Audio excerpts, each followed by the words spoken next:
आज के इस वीडियो में हम नेपाल और भूटान के बारे में बताने वाले थे। इसके जस्ट पिछले वीडियो में आपको हम भारत, पाकिस्तान, अफ़गानिस्तान को बता दिए थे, क्योंकि सार्क में टोटल 8 देश होते हैं, जिसमें आपको मालदीव, श्रीलंका, भारत, पाकिस्तान, अफ़गानिस्तान पढ़ा दिया गया है। नेपाल, भूटान, बांग्लादेश पढ़ाना है, तो आपको नेपाल, भूटान बता दे रहे हैं। बांग्लादेश का टॉपिक थोड़ा सा बड़ा है और 3 देशों को एक ही वीडियो में एडजस्ट करना, वीडियो थोड़ी सी लंबी हो जाएगी, इसीलिए बांग्लादेश को हम नेक्स्ट वीडियो में बताएंगे। अभी आप नेपाल और भूटान को देख लीजिए, ठीक। नेपाल, भूटान को सबसे पहले पड़ोसी देश माना जाता है, और अभी हम आपको इसमें दिखा देते हैं कि नेपाल, भूटान कहाँ है। तो हम आपको बार बार दिखाते हैं। सबसे पहले क्या दिखाते हैं? इंडिया। आप सबसे पहले देखिए इंडिया कहाँ है, तो देखिए ये रहा हमारा द ग्रेट इंडिया। भारत माता की जय। तो बोलिए भारत माता की जय। तो देखिए ये हमारी भारत माता बन के कंप्लीट। देखिए भारत के जस्ट पास में ही यहीं पर है आपका भूटान, और यहीं छोटा सा आपका है नेपाल। तो नेपाल और भूटान 2 देश हैं जो कि भारत से सीमा साझा करते हैं, ठीक। भारत के पड़ोसी देश कहलाते हैं। अब इन दोनों के बारे में थोड़ा सा जियोग्राफिकली हम बता रहे हैं, भौगोलिक रूप से, कि ये क्या है। देखिए नेपाल को एक लैंडलॉक कंट्री माना जाता है, क्योंकि इसके किसी भी किनारे समुद्र नहीं होता है, ठीक। जिस देश के आसपास कोई समुद्र से सटा नहीं रहता है, वो देश को हम लोग लैंड लॉक कंट्री कहते हैं, क्योंकि चारों ओर ज़मीनी से घेराया है, तो लैंड से लॉक हो गया, लैंड लॉक कंट्री, ठीक। और नेपाल और भूटान दोनों ही लैंड लॉक कंट्री हैं, क्योंकि दोनों के आसपास समुद्र नहीं है। और दूसरी बात, इन 2 देशों को बफर देश कहा जाता है। बफर देश उन देशों को कहा जाता है जिनके आसपास 2 बड़े बड़े देश हों, और 2 बड़े देश के बीच में एक छोटा सा देश, उसको बफर देश कहा जाता है। तो नेपाल और भूटान क्या है? सबसे पहला बफर देश भी दोनों कंट्री हैं, और दोनों कंट्री लैंड लॉक भी कंट्री हैं, ठीक। अब देखिए, अब इसके अंदर चलना शुरू करते हैं। सबसे पहले नेपाल में, तो नेपाल में पहले समझिएगा, नेपाल और भारत में बहुत ही गहरा संबंध है। दोनों देश स्वतः भारत नेपाल को अपना छोटा भाई मानता है, इस तरह से ट्रीट करता है नेपाल को, क्योंकि नेपाल और भारत में आप जानते हैं कोई वीज़ा, पासपोर्ट की आवश्यकता नहीं पड़ती है। आप आराम से आधार कार्ड अपना उठाइए और निकल लीजिए। आधार कार्ड नहीं भी है तभी जाने आने में कोई ऐसा खास दिक्कत नहीं आता है। बस आपको नेपाल बॉर्डर पर बस यही चेक किया जाता है, नेपाल बॉर्डर क्रॉस करते समय, कि आप कोई गैर कानूनी सामान तो नहीं ले जा रहे अपने साथ, बस यही। बाकी आपको रोका टोका नहीं जाता है। आप उस देश में जा सकते हैं, घूम सकते हैं और रह सकते हैं, ठीक। अब देखिए नेपाल के बारे में थोड़ा सा बताना शुरू करने से पहले हम बता दें कि नेपाल में सबसे ज़्यादा पहाड़ और पानी वहाँ पे ज़्यादा है, क्योंकि देखिए पूरा पहाड़ी, एक मतलब पहाड़ पे बसा हुआ एक देश है, इसीलिए पहाड़ी देश उसको कह सकते हैं। तो वहाँ पे ज़्यादातर जनसंख्या जो रहती है पहाड़ पे, वो बहुत ही स्ट्रगल करते हुए रहती है, क्योंकि पहाड़ पे रहना बहुत ही टफ होता है। क्योंकि पहाड़ पे रहने वाले लोग नीचे तक उतरते हैं, अपना काम करते हैं, फिर उतना ऊपर तक, और वो लोग ज़्यादातर मजबूत भी होते हैं, ठीक। अब यहाँ पे देखिए, सबसे पहले हम लिखे, कई बार ये क्वेश्चन लगभग कई बार परीक्षाओं में, प्रतियोगी परीक्षाओं, कॉम्पिटिटिव एग्जाम में पूछा जा चुका है कि भारत के कितने राज्य नेपाल के साथ सीमा साझा करते हैं, सीमा बनाते हैं, सीमा लगती है। बात वही है, चारों से घूम फिर के बाद सीमा पर ही आ रहे, जिसको बॉर्डर कहते हैं। तो देखिए, यानी भारत के कितने राज्य हैं जो नेपाल के साथ बॉर्डर अपना शेयर करते हैं, यानी सीमा बनाते हैं। तो देखिए सबसे पहले आप नक्शा देखिएगा, नक्शा देख के आप समझ जाएंगे। नक्शे से इसको समझाना बहुत ही आसान होगा, इसलिए आपको ये नक्शा हम दिखा रहे हैं, क्योंकि देखिए उस नक्शे में आपका वर्ल्ड मैप में छोटा छोटा राज्य थोड़ी लिखेगा, उसमें डायरेक्ट प्रमुख देश दिया। देखिए अब इसमें हम आपको नेपाल यहाँ बड़ा साइज में दिखा दे रहे हैं, नेपाल, और पढ़ाना तो इसी से सही पड़ता है, हाँ ठीक है। देखिए इसी से पढ़ा दे रहे हैं। देखिए नेपाल, यही हम लोग का ये नेपाल है। नेपाल से सटे हुए भारत के कितने राज्य हैं? तो आप सबसे पहला यहाँ पे देखिए, यहाँ पे हम लोग का उत्तराखंड, यहाँ पे क्या है? यूके। आप यूनाइटेड किंगडम मत समझिएगा, यूके का मतलब उत्तराखंड, यहाँ पे हम बता रहे हैं Uttarakhand, Uttar Pradesh, UK UP, UK UP, UK के बाद यूपी, उत्तराखंड, उत्तर प्रदेश। तो आप इस तरह से रखिएगा, Uttarakhand Uttar Pradesh, Uttarakhand Uttar Pradesh, UK UP, UK UP, UK UP, Uttarakhand Uttar Pradesh. 2 राज्य आपको दिखाई दे रहा है। तीसरा राज्य है आपका बिहार, तीसरा राज्य है बिहार। तो बिहार को हम BR लिख रहे हैं, आप बिहार समझ जाइएगा, ठीक, बिहार। अब उसके बाद यहाँ पे एक बहुत ही पतला सा सीमा जाता है, किसका, आपका ये जाता है पश्चिम बंगाल का, किसका, पश्चिम बंगाल का ये सीमा जाता है, ठीक। तो ये आपका है वेस्ट बंगाल, WB का मतलब वेस्ट बंगाल, ठीक। तो पश्चिम बंगाल का। और एक राज्य हम लोग का और है सिक्किम, इसको कहते हैं SK कर दे रहे हैं, सिक्किम, ठीक। तो बताइए, उत्तराखंड उत्तर प्रदेश बिहार, उत्तराखंड उत्तर प्रदेश बिहार, उत्तराखंड उत्तर प्रदेश बिहार, 3 राज्य आप देख लिए, उत्तराखंड उत्तर प्रदेश बिहार, पश्चिम बंगाल सिक्किम, पश्चिम बंगाल सिक्किम, पश्चिम बंगाल सिक्किम। अब देखिए, उत्तराखंड उत्तर प्रदेश बिहार, तीनों लाइन से हैं, उत्तराखंड उत्तर प्रदेश बिहार, पश्चिम बंगाल पतला सा सिक्किम, पश्चिम बंगाल सिक्किम, पश्चिम बंगाल सिक्किम, उत्तराखंड उत्तर प्रदेश बिहार, पश्चिम बंगाल सिक्किम। 5 राज्य भारत के नेपाल के साथ सीमा साझा करते हैं। अब कई बार इस क्वेश्चन को परीक्षाओं में घुमा के पूछता है कि बताइए कितने राज्यों की संख्या, बताइए कि भारत के कितने राज्य नेपाल के साथ सीमा साझा करते हैं। दे देगा 3, 5, 7 या इनमें से कोई नहीं, तो आपको 5 पर टिक करना है, ठीक। और दूसरा, कभी कभी कह देता है कि इनमें से कौन सा नेपाल के साथ सीमा साझा नहीं करता है, तो दे देगा बिहार, उत्तराखंड, उत्तर प्रदेश, हिमाचल प्रदेश भी दे देते। तो देखिए, हिमाचल प्रदेश दूर पड़ जा रहा है, वो साझा सीमा नहीं करता है। जबकि इतना आसान इजी क्वेश्चन नहीं देगा, लेकिन दे भी सकता है, इसकी कोई गारंटी नहीं है। ग्रुप D लेवल तक की नौकरियों में ये देता है, ठीक। तो ये क्वेश्चन मोस्ट इंपॉर्टेंट आप याद रखिएगा कि भारत के कितने राज्य नेपाल के साथ सीमा साझा करते हैं, तो 5, ठीक, ये समझा दिए। अब देखिए, जड़ी बूटी का देश तथा जल विद्युत, अब इन दोनों पॉइंटों को समझिएगा। नेपाल में ज़्यादा पहाड़ होने की वजह से वहाँ पे जो भी प्राचीन काल की जड़ी बूटियाँ हैं वो अभी भी लगभग सुरक्षित हैं, क्योंकि नेपाल में कई ऐसे पहाड़ हैं जहाँ पे लोग नहीं जाते, नहीं चढ़ते हैं, वो खाली पड़ा हुआ है। तो उस पर जो भी वनस्पतियाँ, जो भी जड़ी बूटियाँ उगती हैं वो वैसे ही रहती हैं, उनको कोई क्षतिग्रस्त या नुकसान नहीं पहुंचाता। हमारे यहाँ कोई भी थोड़ा बहुत उगता है तो उसको बकरी जाके खा जाती है, भैंस खा जाती है, गाय खा जाती है। तो इसलिए हमारे यहाँ थोड़ा सा मैदानी एरिया है भारत में भी पठार साउथ साइड में है, लेकिन ज़्यादातर जड़ी बूटियाँ कहाँ मिल जाती हैं, नेपाल में। तो नेपाल जड़ी बूटियों का देश माना जाता है।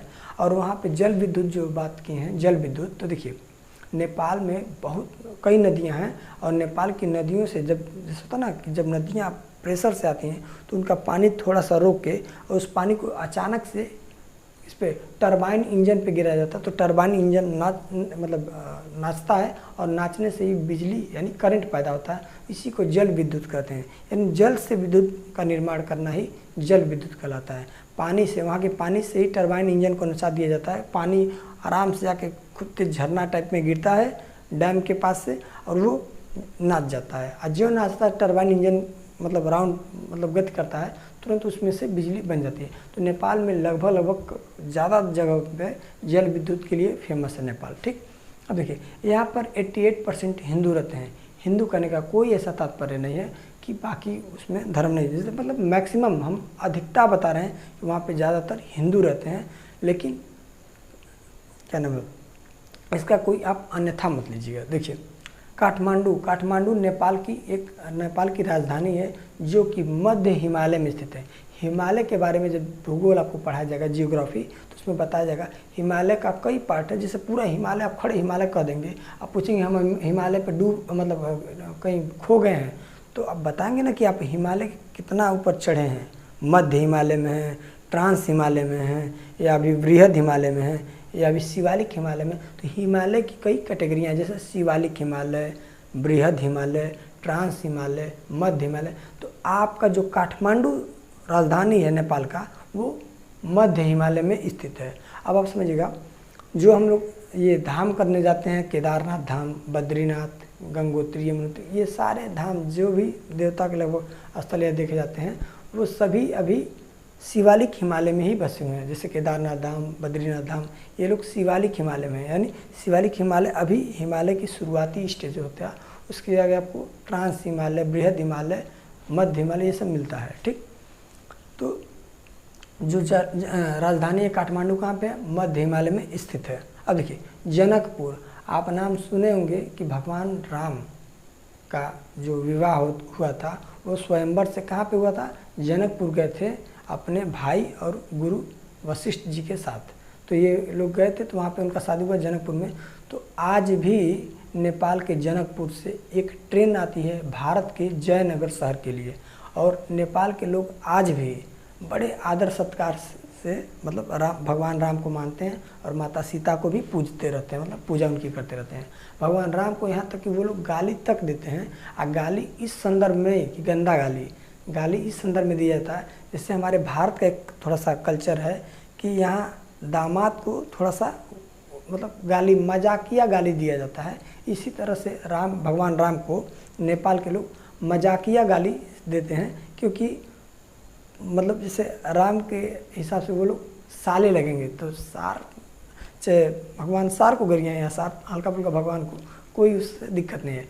मतलब गाली दिया जाता है लेकिन एक मजाक टाइप दिया जाता है, मतलब सीरियसली कोई गाली नहीं होता है। सीरियस गाली कर जाएगा तीर से मारा जाएगा। ठीक, तो देखिए यहाँ से तो भारत, ये देखिए नेपाल देश के बारे में और बहुत कुछ खास डिटेल नहीं है, बस ये जान लीजिए नेपाल देश कभी भी किसी भी देश का गुलाम नहीं बना है। नेपाल ही एक मतलब नेपाल कंट्री ऐसा है कि जो कभी भी किसी देश ने उसको गुलाम नहीं बनाया, और इसी बात का मतलब फ़ायदा उठा के एक बार नेपाल ने भारत पे कहा था कि तुम तो 150, बताने से पहले हम बता दे रहे हैं, आप इसको बस वीडियो में समझिएगा, किसी से मतलब ये दुश्मनी के लिए नहीं कहा जा रहा कि नेपाल के लोग इस पे नाराज़ हों, इस तरह का नहीं। नेपाल के लोगों ने कहा था कि तुम लोग भारत वालों 150 साल तक अंग्रेज़ों का गुलाम रहे हो, तुम लोग को अंग्रेज़ों ने मतलब परेशान किया, गुलामी कराया, उसके बाद अंग्रेज़ चले गए। तो ये तब की बात है जब लिपू लेख का मामला सामने आया था भारत और नेपाल के बीच में, तब का ये किस्सा है, तब लोग कह रहे थे इस तरह से। तो ये बताया गया था कि देखिए नेपाल वालों, आप कोई गुलाम कैसे बनाएगा, आपके यहाँ क्या है, एगो पानी है, पहाड़, पानी पहाड़ छोड़ दीजिए तो कुछ खास था नहीं वहाँ पे। ये बात हकीकत है। अरे अंग्रेज कहाँ जानेगा जड़ी बूटी क्या होता है, उसको तुरंत बुखार होगा पैरासीटामॉल खाएगा, थोड़ी ना देखेगा कि नहीं एक पत्ता आता है उसको पीस के अगर हम लोग पी लेते हैं तो बुखार ख़त्म हो जाएगा। ये हम लोग को हिंदू करें, हम लोग हिंदुस्तानियों को मालूम है ना, बताइए। तो उन लोगों को, अंग्रेज़ों को नहीं मालूम था, तो वो क्या कब्जा करने जाते। इसीलिए नेपाल देश को न गुलाम होना 2 कारण है। पहली बात, नेपाली बहुत बहादुरी से लड़ते भी हैं। नेपाल का ये बहुत रियल फैक्ट है कि नेपाली लोग बहुत बेहतरीन लड़ाई, काम, सब कुछ अपना बेहतरीन लगभग करते हैं। और दूसरा, वहाँ पे कब्जा करने के लिए कुछ था ही नहीं। अरे पानी कब्जा करते कि पहाड़, वहाँ रहना उसी तरह से अंग्रेज़ों का काल बन जाता। उतना चढ़ना उतरना उन लोग के पास का बात नहीं था। ठीक, इसलिए नेपाल देश कभी गुलाम नहीं बना। अब नेपाल से नेक्स्ट हम चलते हैं अपने भूटान पर। ठीक, भूटान देश देखिए, भूटान की राजधानी आपका थिम्पू है, और यहाँ का मुद्रा है नगलट्रम या गुलटुम, इसको नगलट्रम कहते हैं। ठीक, यहाँ का भूटान का मुद्रा। भूटान में एक पहाड़ है काला पर्वत। भूटान में कौन सा पहाड़ है? काला पर्वत। तो भूटान पे एक बार हमला किया था चीन ने, चीन हमला करने वाला था। तो भूटान भारत का एक मित्र देश है, इसलिए भारत के सैनिक जाके चीन के सेनाओं को पीछे किए थे, मतलब मारपीट के, थूर थार के, क्योंकि भूटान भारत का ही एक मित्र देश है। यहाँ पर एक पर्वत है जिसका नाम है काला पर्वत, और इसे तड़ित झंझावत का देश कहा जाता है। कई बार प्रश्नों में पूछा है कि बताइए किस देश को तड़ित झंझावत का देश कहा जाता है, तो भूटान को। उसको अंग्रेजी में लैंड ऑफ थंडरबोल्ट कहते हैं, लैंड ऑफ थंडरबोल्ट। ठीक, अब देखिए परियोजना, यहाँ पे कई तरह के परियोजना यानी बिजली घर बनाए गए थे, जैसे ताला, चूखा, दुगाचू, इस तरह के कई परियोजनाओं को बनाया गया था, जिससे बिजली घर इसको कहते हैं।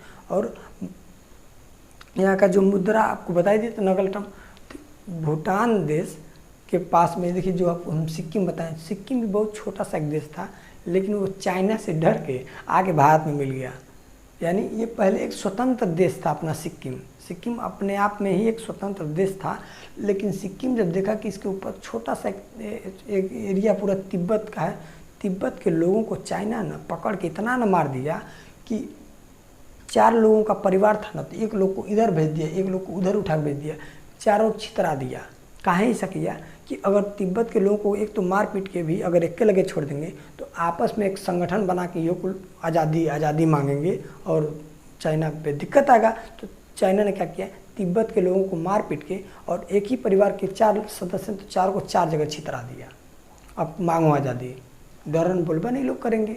तो इसी तरह से जब सिक्किम देखा कि रे बाप उतना बड़ा देश का ये हाल कर दिया, तिब्बत को तो कब्जा ले लिया, हम तो खुद ही इतनी चुकी है, अगर भागेंगे नहीं तो बचना मुश्किल हो जाएगा। तो सिक्किम ने क्या किया, भारत से कहा कि ये भारत हमको अपने आप में मिला लीजिए ना, क्योंकि हम अगर आपका देश हो जाएंगे तो चीन से बच जाएंगे, क्योंकि आप में मिलना। अब यही देखिएगा भारत कितना महादेश है।